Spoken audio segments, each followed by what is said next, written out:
In today's video, I'm going to teach you how to make your Trello board public in just 5 minutes. Let's dive right in and get started.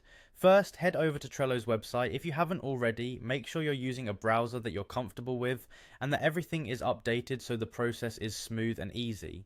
Once you're on the Trello homepage, locate the login button, typically found on the top right hand corner of the page. Click on it, which will take you to the login screen.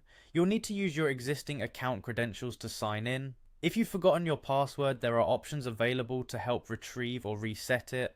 Close on your welcome screen, you will see an option to navigate to your Trello workspace. Click on this to be directed to your personal workspace where all your boards are located. Here you search for the specific board that you want to make public.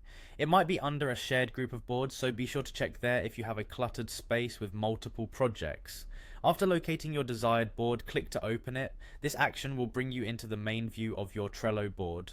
Now what you are looking for is the 3-dot icon, which is a common placeholder indicating additional settings or options.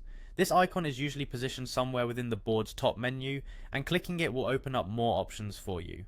From the drop-down list, look for the option labelled Visibility, which at this point may still read as Workspace. Go on and click it. This is where you'll manage who can see your board. This is the crucial step in turning your board from private or workspace to public, which will allow others to view your Trello board without being a workspace member themselves. Within the visibility settings, you'll find the option labelled as Public. Selecting this option will change the visibility of your Trello board so that it's now accessible to anyone with the link. It's important to be mindful when making boards public, as any sensitive information could potentially be accessed by others browsing through Trello's public boards. Before wrapping up, double check everything displayed on your board to ensure you're comfortable with the information being made public. And that's it, your Trello board is now public. If later you want to change privacy settings, follow the same steps to toggle the board back to private or workspace only. Thank you for joining, and I hope you found this guide helpful. Subscribe for more quick tutorials, and happy organizing with Trello.